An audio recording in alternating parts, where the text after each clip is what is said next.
Friends வணக்கம். Rainbow makers computerised embroidery work நான் சசிகலா கண்ணன். இன்னைக்கு டெலிவரி பண்ணக்கூடிய ப்ளவுஸ் தான் பார்க்க போறோம். இது வந்து நிலக்கோட்டையிலேருந்து ஃபர்ஸ்ட் டைம் புதுசாக வந்து ஆர்டர் கொடுத்துருந்தாங்க. இன்னைக்கு டெலிவரி பண்ண போகிறோம். சாரீ வந்து பிங்க் ஜரி சாரீ கலர். இது நான் சாரீ கிளாத்லேயே பண்ணியிருக்கேன். எப்பவுமே நம்ம வந்து இந்த டிசைனை பொறுத்த வரைக்கும் நிறைய ஜரியில் போட்டிருக்கோம், த்ரெட்டில் அதை போட்டிருக்கோம். ஆனால் ஃபர்ஸ்ட் டைம் வந்து பிங்க் ஜரியில் போட்டிருக்கோம். இதுதான் ஃபர்ஸ்ட் டைம். ரொம்ப அழகாகவே வந்திருக்கு. பேக்கு, இது ஃப்ரண்ட்டு, ஹேண்டு பாருங்க எவ்வளோ அழகாக இருக்குன்னு.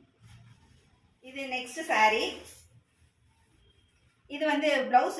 இந்த டிசைனை பொறுத்த வரைக்கும் நிறைய வந்து நம்ம ஜரியில தான் போட்டிருப்போம். ஜரி ஒர்க் நிறைய இருக்கும், த்ரெட் ஒர்க் ரொம்ப கம்மியா இருக்கும். ஆனா இந்த சாரியை பொறுத்த வரைக்கும் இதுல ரெண்டுமே வந்து த்ரெட் ஒர்க் தான் அதிகம். 5% தான் ஜரி ஒர்க் கொடுத்துருக்கிறேன். Back, front, hand. இப்போ நம்ம பார்த்த ரெண்டு டிசைனும் உங்களுக்கும் பிடிச்சிருக்கு நம்புறேன். டிசைன்ஸ் பிடிச்சிருந்தா லைக் பண்ணுங்க, கமெண்ட் பண்ணுங்க, கண்டிப்பா லைக் போடுங்க. திரும்ப அடுத்த வீடியோல வந்து பார்க்குறேன். Thank you, bye bye.